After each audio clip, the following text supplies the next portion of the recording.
आज 11 मई सुबह की बड़ी खबरें लेकर आपके सामने हाजिर हैं। आज की बड़ी खबरों में बात करने वाले हैं प्रवासी मजदूरों को लेकर, और इसी के साथ ट्रेनों को लेकर एक बहुत बड़ी अपडेट निकल कर आ रही है। कहां से चलेंगी ट्रेनें और किस तरह से करना होगा आवेदन, सब कुछ A to Z जानकारी आपको इस वीडियो में मिलने वाली है। इसी के साथ कारोबार को लेकर भी एक बड़ी अपडेट निकल कर आ रही है, और साथ में ही चीनी बीमारी पर बड़ी जानकारी निकल कर आ रही है। और मौसम विभाग ने जारी किया फिर अलर्ट, अगले 24 घंटे में कैसा होगा मौसम का मिजाज। खबरों में और भी हैं बहुत कुछ। चैनल पर पहली बार विजिट कर रहे हैं तो सब्सक्राइब ज़रूर कर लीजिएगा।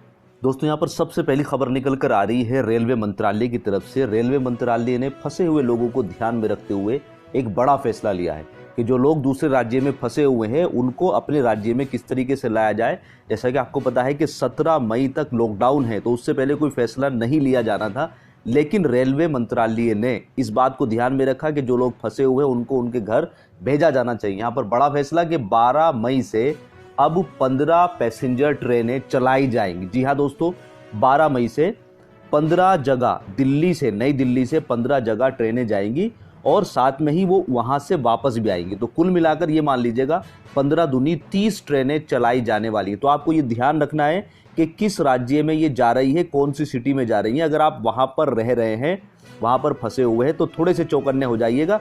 किस तरह से आपको टिकट बुकिंग करना है वो भी आपको बता देते हैं, लेकिन उससे पहले बता देते हैं कि कौन कौन से शहर ये ट्रेनें जाने वाली है नई दिल्ली से। तो दोस्तों, यहाँ से नई दिल्ली से ये जो स्पेशल ट्रेनें जाएंगी, एक तो जाएगी आपकी डिब्रूगढ़, अगरतला, हावड़ा, पटना, बिलासपुर, रांची, भुवनेश्वर, सिकंदराबाद, बेंगलुरु, चेन्नई, तिरुवनंतपुरम, मडगांव, मुंबई सेंट्रल, अहमदाबाद और जम्मू तवी। तो दोस्तों, इन सिटी का आप ध्यान रखिएगा। इन सिटी में आप फंसे हुए हैं या इन सिटी में आपका होम है, घर जाना है आपको, तो आप थोड़े से चौकन्ने हो जाइएगा। नई दिल्ली से इन 15 जगह ट्रेनें जाएंगी और फिर इन 15 जगह से वापस भी ट्रेनें आएंगी। अब यहाँ पर रेलवे मंत्रालय ने यह भी बोला है कि इनकी जो टिकट है वो आपको रेलवे प्लेटफॉर्म पर अवेलेबल नहीं होगी। आपको IRCTC के थ्रू ही टिकट ऑनलाइन बुकिंग करने होंगे। तो आप थोड़ा सा नोट कर लीजिएगा, नीचे डिस्क्रिप्शन में भी मैं इसका लिंक दे दूंगा, www.irctc.co.in। यहाँ पर जाकर आपको टिकट बुक करने हैं, और टिकट की जो ऑनलाइन शुरुआत होने वाली है वो 11 मई, मतलब आज से शाम 4 बजे से ये टिकट जो है अवेलेबल हो जाएंगे, तो आप इनको बुक कर सकते हैं। लेकिन दोस्तों, अभी सरकार की तरफ से 12 तारीख से जो शेड्यूल है वो शेड्यूल सामने नहीं आया कि कौन सी ट्रेन का क्या टाइम होगा, किस वक्त वो दिल्ली से निकलेगी। तो ये टाइम टेबल जैसे ही आ जाएगा हम अपने चैनल के माध्यम से आपको अवगत करा देंगे। चैनल को सब्सक्राइब इसलिए जरूर कर लीजिएगा। दोस्तों, प्रवासी मजदूरों को लेकर बिहार के मुख्यमंत्री नीतीश कुमार का भी एक बड़ा बयान निकल कर आ रहा है। उनका कहना है कि दूसरे राज्य में जो लोग फंसे हुए हैं, अगर वो अपने निजी वाहन से हमारे राज्य में आना चाह रहे हैं, मतलब कहने का है कि अगर बिहार के कोई लोग दूसरे राज्य में फंसे हुए हैं और उनके पास निजी वाहन है अपना और वो आना चाह रहे हैं, तो वो आ सकते हैं। उनकी परमिशन पर विचार चल रहा है। जी हाँ दोस्तों, बिहार में दूसरे राज्य से अपने वाहन से आने वाले लोगों के बारे में राज्य सरकार जल्द फैसला लेगी। ये आश्वासन खुद मुख्यमंत्री नीतीश कुमार ने रविवार को बिहार के भाजपा विधायकों को दी। नीतीश कुमार ने वीडियो कॉन्फ्रेंसिंग के माध्यम से भाजपा के सभी विधायकों और विधान पार्षदों के अलावा पार्टी के बिहार प्रभारी भूपेंद्र यादव और संगठन महामंत्री नागेंद्र के साथ इस बात पर चर्चा की है। इसी के साथ नीतीश कुमार ने केंद्र सरकार का भी आभार व्यक्त किया विशेष ट्रेन चलाने को लेकर, और साथ में ही जिन लोगों के पास अभी राशन कार्ड नहीं है उनको जल्द ही नया राशन कार्ड बनवाने का वादा भी इस वीडियो कॉन्फ्रेंसिंग में लिया गया। दोस्तों, इस लॉकडाउन में सबसे ज्यादा जो नुकसान है, जो सबसे ज्यादा परेशान है, वो गरीब और मजदूर लोग हैं। मजदूरों का यहाँ पर कहना है कि जहाँ पर हम फंसे हुए हैं इस वक्त, जिस राज्य में भी है, अगर वो राज्य हमारे खाने का प्रबंध कर दिया जाए तो हमें इतनी हड़बड़ भी ना हो कि हमें घर जाना ही ज़रूरी हो। लेकिन दिक्कत उनके साथ ये आ रही है, उनका कहना है कि हमारे पास खाने को नहीं है और साथ में ही हमारे जेब में पैसे नहीं है, तो अब हम इस सिचुएशन में यहाँ रहकर क्या करें। हमारे पास केवल एक ही रास्ता है कि हमें किसी भी तरह से अपने राज्य, अपने घर पहुंचना है। यहीं पर सभी राज्य सरकार और केंद्र सरकार का कहना है कि हम लगातार कोशिश कर रहे हैं स्पेशल ट्रेन के माध्यम से कि इन सभी लोग जो फंसे हुए हैं उनको उनके घर पर पहुंचाया जाए। लेकिन जब मजदूरों से पूछा जाता है कि भाई आप लोगों के लिए जो स्पेशल ट्रेन चलाई जा रही है, फिर आप पैदल या साइकिल से क्यों अपने घर पर जा रहे हैं, तो उनका कहना है कि जो स्पेशल ट्रेनों में जो ऑनलाइन आवेदन की प्रक्रिया है उसकी जानकारी उन लोगों के पास नहीं है। बहुत सारे लोग ऐसे हैं इन मजदूरों में कि जिनके पास कोई भी जानकारी नहीं है कि किस तरह से उनको ऑनलाइन आवेदन करना है, उनके पास मोबाइल नहीं है। तो ये भी एक बहुत बड़ी समस्या है जिसका समाधान सरकार को जल्द से जल्द लेना चाहिए। इसी के बीच दोस्तों, प्रवासी मजदूरों या प्रवासी लोगों के आने जाने की कुछ ऐसी भी तस्वीरें सामने निकल कर आ रही है जिनको देखकर हर किसी की आंखें नम हो जा रही हैं। यहाँ पर रविवार को एक ऐसा ही मामला जगदीशपुर में सामने आया। इस मामले में एक युवती अपने 3 वर्षीय बच्ची के साथ और 3 भाइयों के साथ 900 किलोमीटर पैदल यात्रा कर गांव पहुंची। सूचना मिलने पर अफसरों ने सभी का स्वास्थ्य परीक्षण किया और उनको होम क्वारंटीन कर दिया गया। पत्रकारों से बात करते हुए महिला ने बताया कि पुलिस की रोक-टोक से बचने के लिए हमने अपनी बच्ची और भाइयों के साथ ये सफ़र जो है 900 किलोमीटर का खेतों खेत पूर्ण किया है। सभी लोग जब शनिवार को घर पहुंचे तो घर वाले उनको देखकर, जो परिजन लोग हैं, अपनी आंखों से आंसू को नहीं रोक पाए।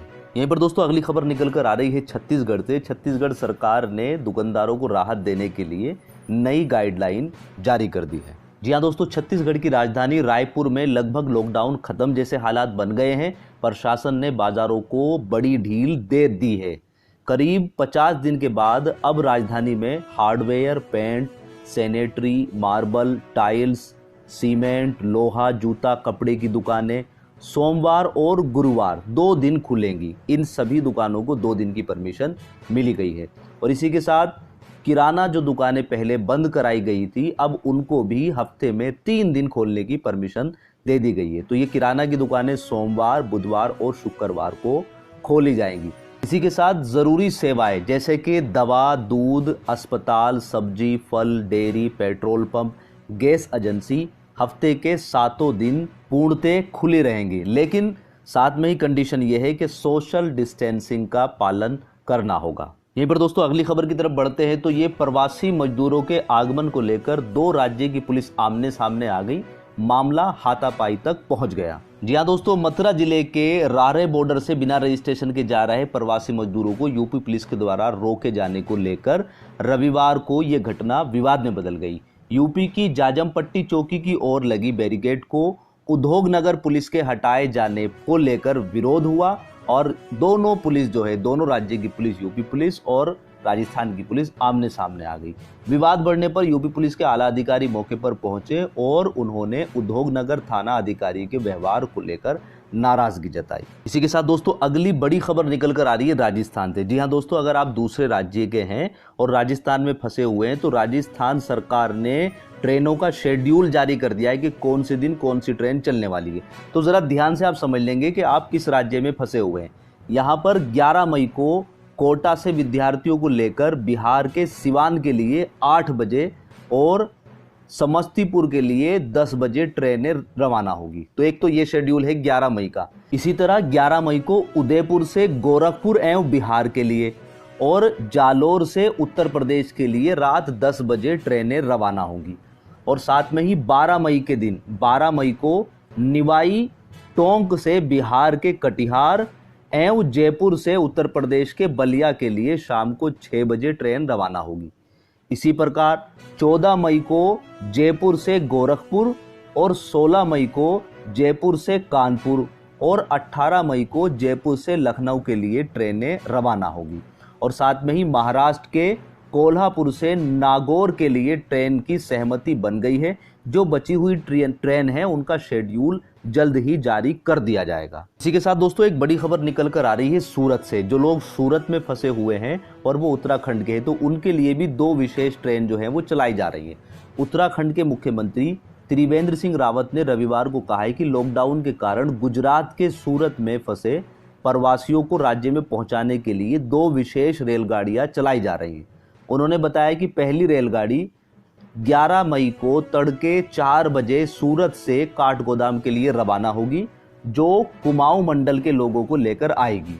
रावत ने कहा है कि दूसरी रेलगाड़ी सूरत से ही 12 मई को रवाना होगी, जो हरिद्वार आएगी। अब दूसरी रेलगाड़ी का जो शेड्यूल है, जो टाइम है, वो जल्द ही घोषित कर दिया जाएगा। तो दोस्तों बढ़ते हैं अपने मौसम समाचार की तरफ कि आने वाले 24 घंटे में मौसम विभाग की तरफ से क्या अपडेट्स निकल कर आ रही है। तो अगले 24 घंटे में जम्मू कश्मीर, हिमाचल प्रदेश, उत्तराखंड, पंजाब, हरियाणा, उत्तर पश्चिमी उत्तर प्रदेश में हल्की से मध्यम बारिश के आसार नजर आ रहे हैं। कुछ स्थानों पर थोड़ी हल्की बारिश और कुछ पर थोड़ी तेज बारिश का अनुमान है। इसी के साथ पूर्वी उत्तर प्रदेश, दक्षिणी पूर्वी मध्य प्रदेश, दक्षिणी छत्तीसगढ़, तेलंगाना, आंध्र प्रदेश, केरल और आंतरिक तमिलनाडु के कुछ हिस्सों के साथ साथ उत्तरी आंतरिक कर्नाटक में भी कुछ स्थानों पर हल्की बारिश के आसार हैं और कुछ पर थोड़ी तेज बारिश हो सकती है। इसी के साथ राष्ट्रीय राजधानी दिल्ली, उत्तरी और पश्चिमी मध्य प्रदेश, उत्तरी व पूर्वी राजस्थान में कहीं पर आंधी के साथ तेज बारिश के भी संकेत दिए जा रहे हैं। तो दोस्तों ये थे आज के कुछ प्रमुख समाचार। उम्मीद करते हैं कि वीडियो आपको पसंद आई होगी। वीडियो अगर पसंद आई है तो लाइक ज़रूर कीजिएगा, दोस्तों के साथ शेयर कीजिएगा और अपना ख्याल रखिएगा। आज की वीडियो में इतना ही। God bless you, thanks for watching, bye bye.